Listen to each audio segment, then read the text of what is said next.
ചങ്ങായിമാരെ വളരെ കറക്റ്റ് കാര്യം ഈ പയ്യൻ പറയണത്. ഈ ചാനൽ ഡിബേറ്റ് ഒന്ന് കേട്ടോ. സഹിഷ്ണുത കുറവല്ലേ? അതായത് ഒന്ന് കിട്ടിയാൽ തിരിച്ചടിക്കണം, അത് തിരിച്ചു കൊടുക്കാതെ പറ്റില്ല. അതാണ് ഹീറോയിസം. അല്ലെങ്കിൽ അതിലൊരു വല്ലാത്ത നാണക്കേടുണ്ട് എന്ന് തോന്നുന്ന ഒരു ഫീലിങ്സ് ഈ ജനറേഷനില്ലേ? അങ്ങനെ ഒരു ഓക്കെ, അങ്ങനെ ഒരു ഫീലിംഗ് ഉണ്ട് എന്നുണ്ടെങ്കിൽ ആ ഒരു ഫീലിംഗ് ഒരിക്കലും നമ്മൾ ഇതിനകത്ത് മനസ്സിലാക്കേണ്ട ഒരു കാര്യം. ഇപ്പം അങ്ങനെ ഒരു ഫീലിംഗ് ഉണ്ട് എന്ന് തന്നെ നോക്കാം. അതായത് ഒരിക്കലും സഹിച്ചു നിൽക്കുന്നില്ല എന്നുള്ളൊരു ഫീലിംഗ് ഉണ്ട് എന്ന് നോക്കാം.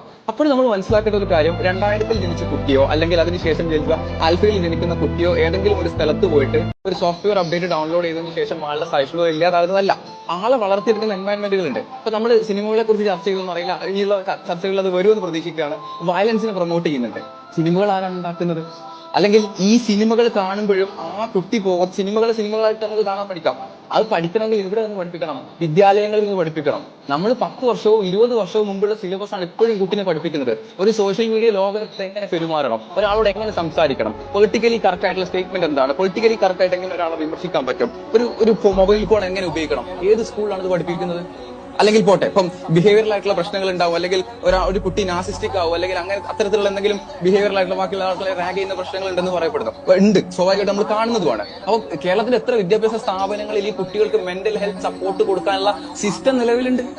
നമ്മുടെ ഈ കുട്ടികൾക്ക് ഒരു എൻവയൺമെന്റ് ഉണ്ടാക്കി കൊടുക്കണം. നമ്മളിപ്പോ പലപ്പോഴും ഈ ചർച്ചയിൽ പലതവണ പറഞ്ഞു ഇവിടെ കാലം വളരെ വേഗതയിൽ കടന്നു പോവാണെന്നുള്ളത്. നമ്മുടെ ഏറ്റവും വലിയ പ്രശ്നം എന്താണെന്ന് വെച്ച് കഴിഞ്ഞാൽ, വേഗതയിൽ കടന്നു പോകുന്ന കാലവും ആ കാലത്തിന്റെ വേഗതയെ മനസ്സിലാക്കാതെ, അതിനെ മനസ്സിലാക്കി അതിനനുസരിച്ചുള്ള മാറ്റങ്ങൾ ഉണ്ടാക്കാതെ, അതിന് പകരം ഈ കാലഘട്ടത്തിൽ പോകുന്ന കുട്ടികളെ ബ്ലെയിം ചെയ്യാൻ മാത്രം തയ്യാറായിരിക്കുന്ന കുറച്ച് ആൾക്കാരുമാണ്.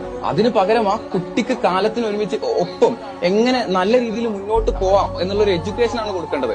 അതിനുള്ള ഒരു എൻവയൺമെന്റ് ആണ് ഉണ്ടാക്കി കൊടുക്കേണ്ടത്. സഹിഷ്ണുതയുള്ള വിദ്യാർത്ഥിയെ ഉണ്ടാക്കിയെടുക്കണമെന്നുണ്ടെങ്കിൽ നമ്മൾ അവരെ ബ്ലെയിം ചെയ്യല്ല വേണ്ടത്, അവർക്ക് എൻവയൺമെന്റുകൾ ഉണ്ടാക്കി കൊടുക്കണം. ഇപ്പൊ ഇവര് മൊബൈൽ ഫോൺ അഡിക്ഷൻ ഉണ്ടെന്ന് പറഞ്ഞു. നമ്മൾ മൊബൈൽ ഫോണുകൾ ഒഴിവാക്കണമെന്ന് മാത്രം പറഞ്ഞതുകൊണ്ട്, അല്ലെങ്കിൽ ഡ്രഗുകളെല്ലാം മോശമാണെന്ന് പറഞ്ഞുകൊണ്ട് ഇവിടെ വലിയ മാറ്റം ഉണ്ടാവുമെന്ന് എനിക്ക് തോന്നുന്നില്ല. അതിന് പകരം ആ കുട്ടിക്ക് സറൗണ്ടിങ് ഉണ്ടാക്കി കൊടുക്കണം. അപ്പൊ ചോദ്യങ്ങൾ എവിടെ എത്തും? പൈസ കൊടുത്ത് കളിക്കുന്ന ടെറഫിനപ്പുറം ഇവരുടെ കളിക്കളങ്ങൾ എവിടെ പോയി എന്നുള്ളടത്തേക്ക് ചോദ്യങ്ങൾ എത്തും. അത് ഉണ്ടാക്കി കൊടുക്കേണ്ടി വരും. വായിക്കാനും പറയാനും എഴുതാനും വിദ്യാർത്ഥികൾക്ക് എത്രത്തോളം ഇടങ്ങൾ നമ്മുടെ ക്യാമ്പസുകളിലും ബാക്കിയുള്ള സ്ഥലങ്ങളിലും ഉണ്ട് എന്നുള്ള ചോദ്യങ്ങൾ വരും.